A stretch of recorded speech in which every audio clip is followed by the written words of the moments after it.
parler des fameuses sanctions contre notre brave ministre de la Défense et des officiers de l'armée de l'air. Je le dis tout souvent, l'armée de l'air, vous êtes la fierté du Mali. Même hier, partagez la vidéo, le président est parti à l'extérieur. C'est des pilotes de l'armée de l'air. C'est des militaires de l'armée de l'air qui conduisent l'avion. Avant, c'était des étrangers. Même pour donner à boire, c'est des étrangers. Aujourd'hui, c'est des Maliens. Et le pilote et le ministre de la Défense font partie de ce groupe, plus d'autres. On nous a dit, oui, on va les sanctionner, geler leurs avoirs. Est-ce qu'ils ont des avoirs là-bas? Assimi Goïta est entre Kati et Koulouba. Où sont ses avoirs?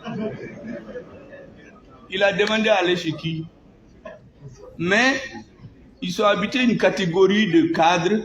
Quand on leur dit que vous n'aurez pas de visa, ils meurent. Parce qu'ils ne peuvent pas. Ils ont mis tellement d'argent que quand on dit que les comptes sont fermés, ils meurent. Ce n'est pas le cas de ceux, en tout cas, avec qui je travaille. J'ai dit ici, il y a quelques semaines, quand on a parlé des sanctions contre des officiers qui sont au CNT, j'ai dit qu'un, c'est un Bérou Rouge, il est au CNT. Qu'est-ce qu'il a à voir avec Moura? L'autre, c'est le plus proche du président de la transition. Mais on a dit oui, ils ont tué les 10% de la population de Moura en quelques heures. On a mis des satellites, je ne sais sur quelle orbite. On les a vus, on les a filmés. On a mis dans un rapport que je ne qualifierai pas, qui a été bien attaqué à Genève avec des missiles foudroyants par le ministre des Affaires étrangères, le ministre de la Justice, le ministre de la Défense, que le rapport a disparu à Genève pour la réapparaître à New York. On a dit qu'on sanctionne deux officiers. J'avais dit en ce moment qu'il ne faut pas perdre de vue. Il y a une bataille géopolitique, géostratégique dans laquelle on veut mettre le Mali. Nous ne voulons pas être dans une bataille qui n'est pas la nôtre. Nous voulons que notre population survive et en paix. La Russie peut elle-même se défendre. Ce n'est pas la peine de nous mêler dans la guerre russo-ukrainienne. Nous avons donné notre avis, ça suffit. Les batailles, les Africains font des dizaines d'années, ils demandent 2 milliards, on dit qu'il n'y en a pas. On va en Ukraine, on donne des centaines de milliards en quelques mois. Les Africains comprennent. C'est pourquoi je dis à certains ambassadeurs que le coefficient intellectuel de ceux qui sont à la tête du Mali et des Maliens sont largement supérieurs à la moyenne à laquelle ils étaient habitués. Je l'ai dit à des ambassadeurs, parce qu'on mélange les choses, on croit que les Africains ne comprennent. On est en train de nous tuer, on demande 2 milliards de dollars, on dit qu'il n'y a pas d'argent, et on donne 100 milliards en quelques mois ailleurs, et on veut aller nous mêler dans cette affaire-là. Et qu'est-ce que nous avons à voir là-dedans?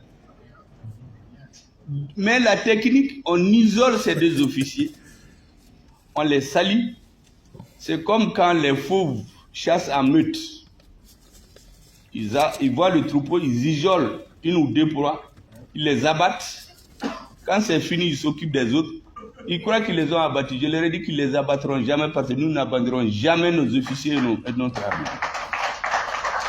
Maintenant, pour nous faire peur davantage, ils disent qu'ils vont s'attaquer, cette fois-ci, à l'un des plus valeureux, le ministre de la Défense. Vous savez, moi je travaille avec le président de la transition, surtout, et quelquefois avec le ministre de la Défense, comme tous les ministres. Je vous dis clairement que tous les actes qu'ils posent, c'est au nom du gouvernement et du peuple malien. Donc venir l'isoler pour aller là-bas, là, ça ne marchera pas. Quand je suis devenu Premier ministre, le premier document que j'ai signé, c'est son ordre de mission sur Moscou. Il était là depuis plusieurs semaines. Vous ne pouvez pas aller. Il est allé directement. Dès que je suis venu, le premier papier que j'ai signé, parce que la sécurité des Maliens était la mère des batailles pour le gouvernement malien. Donc on ne peut pas dire que c'est lui seul. c'est le gouvernement et le peuple. La deuxième chose, tout le monde sait que l'une des faiblesses de notre armée, c'est sa capacité d'avoir des vecteurs aériens. Le pays est vaste. Sans vecteurs aériens, on ne peut pas gagner la guerre.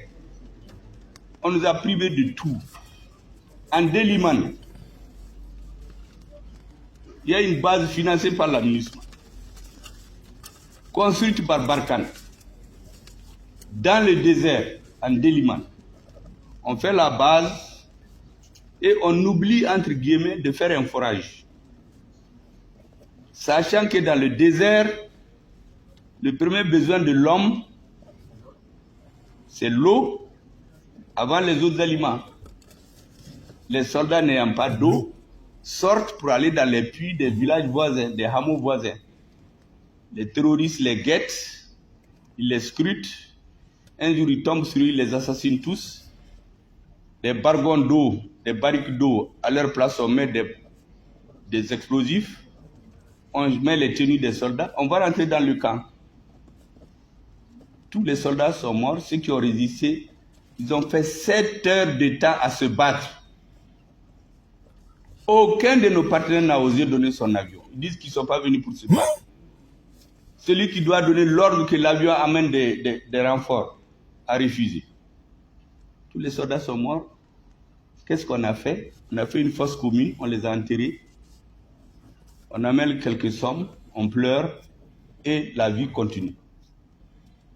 À Ogosago, quand on a tué les populations, nous étions dans une délégation du M5 qui a rencontré une délégation venue de Lune. Le même jour, plus de 100 morts. Mais sur leur visage, on discutait technique. Nous, on avait le visage fermé parce que pour eux, bon, ce n'était pas le plus important. Certains voulaient que ça continue. Nous avons dit non et non depuis la rectification. Il faut que ça s'arrête. Pour cela, il fallait équiper notre armée. Et les Maliens ont serré leur ceinture. Ils ont abandonné tout. Ils ont eu faim, soif, tout. Aujourd'hui, nous avons l'une des armées les plus puissantes en Afrique au sud du Sahara.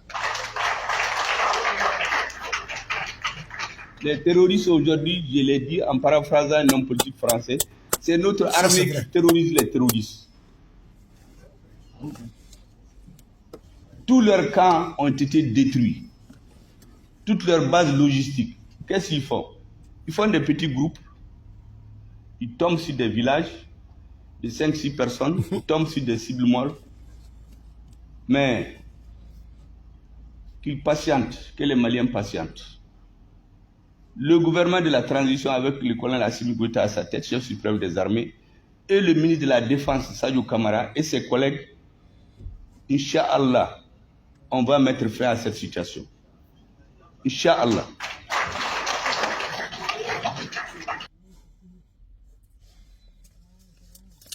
Inch'Allah, ils vont mettre fin à cette situation. La situation aujourd'hui au Mali, il faut reconnaître une chose. Même quand tu n'aimes pas les lapins, il faut reconnaître qu'ils courent. L'armée malienne était la risée du monde entier. Moi, je me souviens comme si c'était hier. Peut-être que quelqu'un j'oublie. Je ne peux pas dire qu'il faut semblant d'oublier. Il faut semblant d'être amnésique. Mais personne ne doit oublier les faits. Personne ne doit oublier le sang par milliers de litres de soldats maliens qui a coulé. Oui, le sang qui a beaucoup coulé. L'armée malienne a beaucoup saigné. Le peuple malien a beaucoup payé le prix lourd. Frères et sœurs, de quoi parle l'auteur? Ils ont divisé, ils ont attaqué la Libye. Les bandes armées qui n'avaient pas des armes se sont ravitaillées gracieusement et gratuitement dans la Libye en déliquescence, dans la Libye défigurée. Et les premières attaques, ils ont jeté les dévolus sur le Mali. Ils ont voulu prendre le pouvoir parce qu'ils étaient surarmés. L'armée malienne a beaucoup souffert. Ils viennent de loin. Et le premier ministre Kokana Maïga est un sachant, est un connaisseur. Voilà pourquoi souvent, il est bon de l'écouter. Parce que le premier ministre, il dit les faits, ce qui se passe au Mali. Il n'est pas dans l'invention. Quand il prend le cas de Ndeliman, où ils avaient construit une caserne. Mais frères et sœurs, est-ce que tu peux construire une maison sans toilette dedans? Tu peux construire une maison sans chambre à coucher? Toi qui me regardes là, mon frère, ma soeur. Est-ce que toi tu peux construire ta maison? Tu dis que j'ai ma maison pour ma retraite. Ou j'ai construit ma villa. Et ta villa que tu construis là, il n'y a pas de chambre à coucher dedans? Je ne pense pas que tu peux le faire. Mais voici des personnes qui disent qu'ils vont construire une caserne militaire pour les soldats maliens. Et comme par hasard, ils construisent, il n'y a pas d'eau, il n'y a rien. Dans le désert. Alors que dans le désert, là, l'or, le sangral, le diamant, c'est l'eau. Mais les soldats maliens étaient obligés de sortir de cette base-là pour aller puiser de l'eau dans les villages environnants. Les terroristes, qu'est-ce qu'ils faisaient? Comme ils savaient qu'il n'y a pas de l'eau dans la caserne, ils se cachaient dans les buissons. Ils faisaient des guet-apens contre les soldats maliens. Ils les arrêtent. Quand ils partaient puiser l'eau, à leur retour, ils les arrêtent et puis ils les tuent. Les soldats maliens ont payé le lourd tribut, frères et sœurs. Et mieux, ils demandent l'intervention de la MINUSMA d'envoyer des hélicoptères d'intervention. Ils disent que non, ils ne sont pas venus pour se battre. Ils n'ont pas d'autorisation. L'armée malienne a payé le lourd tribut. Aujourd'hui, là, c'est une armée qui est équipée, qui est suréquipée. Il faut reconnaître, depuis un moment donné, vous avez vu, est-ce que vous entendez parler qu'il y a eu attaque là-bas, les terroristes ont fait comme si. Non, non, non. Parce qu'ils ont su s'équiper, ils ont les vecteurs aériens, ils arrivent maintenant à frapper dur. Ils sont en débandade totale. Du Burkina au Mali, l'armée arrive aujourd'hui là à contenir les terroristes. Ils n'ont plus de sanctuaire. Ils se cherchent. Ils sont maintenant éparpillés des bandits armés, comme le président Traoré aime les qualifier, des bandits armés, qui s'en prennent, n'est-ce pas, aux populations innocentes. Frères et sœurs, c'est dans cette dynamique, j'aimerais ici vous dire également qu'il y a eu 2 milliards. Le Mali demande. Vous savez qu'actuellement, ils ont déversé des milliards sur l'Ukraine. Ils ont déversé des milliards sur l'Ukraine. Pendant que le Mali demande ne serait-ce que 2 milliards, l'on dit qu'il n'y a pas d'argent. Le Mali est à court de finances. Et il leur demande, s'il vous plaît, vraiment, aidez-nous. On a besoin seulement que de 2 milliards de dollars. On dit qu'il n'y a pas d'argent. Mais quand la guerre a éclaté en Ukraine, là, mais vous avez vu le monde entier, comme par hasard, l'argent est sorti de nulle part. Les milliards par-ci, les avions par-là, les dons par-ci, tous les pays occidentaux ont donné à l'Ukraine. Mais le Mali qui se bat depuis des années, il n'y a rien, on ne donne rien. Même pour 2 milliards, les Maliens ont dit qu'il n'y a pas d'argent. Un 2 par 2 mesures. Les Maliens aujourd'hui est obligé de tourner son regard vers des pays comme la Turquie, comme la Chine, afin de pouvoir les aider. Est-ce que ce n'est pas raisonnable? C'est raisonnable. Qui peut les en vouloir? Maintenant, qu'est-ce qu'on fait? On va les sanctionner. On sanctionne le gouvernement malien, on sanctionne les personnes parmi elles. Et on parle des droits de l'homme. Ceux qui se sont érigés en droits de l'homme là. Mais eux là, mais qu'est-ce qu'ils ont fait en Ukraine? Qu'est-ce qu'ils ont fait en Irak avec Saddam Hussein? N'est-ce pas eux qui ont dit que Saddam Hussein, avec des armes de destruction massive, combien d'Irakiens ont été tués? Et c'est eux qui laissent ce qu'ils ont commis comme crime. Et ils vont sanctionner le Mali. N'est-ce pas l'hôpital qui se fout de la charité? Pourquoi ces 2 poids 2 mesures? Ils interviennent en Irak. Ils nous font croire, à travers Colin Powell, que l'Irak, là, il y a les armes de destruction massive. Qu'ils ont payé l'uranium au Niger pour créer des armes pour fabriquer des armes de destruction massive. Colin Powell nous a montré un petit flacon à l'ONU. George Bush a déclenché une guerre contre l'Irak. Conséquence, ils ont détruit l'Irak. Des milliers de morts qui ont été poursuivis. On a vu les mêmes cas avec la Libye. Intervenir là-bas, tuer Kadhafi et défigurer la Libye. Ce n'est pas eux qui leur donnent les leçons aux gens. Non, ce n'est pas eux. Ceux qui sont intervenus en Irak, ceux qui sont intervenus en Libye, eux n'ont absolument rien fait. Mais des soldats qui sont dans leur propre pays et qui se battent contre les conséquences de votre intervention en Libye, c'est eux qu'on sanctionne. Voyez-vous l'acharnement que contre le Mali? C'est ça que nous dénonçons. C'est ça que nous dénonçons. Nous ne sommes pas rationnels. Nous ne sommes pas des moutons suiveurs du régime d'Assimi Goïta. Non, nous savons lire entre les lignes. Les temps où on pouvait dire non, il n'y avait pas de connexion Internet, il n'y avait pas Internet là. Maintenant, tout le monde est connecté. Tout le monde peut faire son analyse. Avant, on allume la télévision, on nous gâte avec les informations déjà préparées dans le laboratoire pour abrutir la masse. Ce temps est révolu. Ce temps est passé. Ce temps, il est derrière nous. Maintenant, c'est une génération consciente. Une génération réfléchie, une génération avertie, une génération alerte.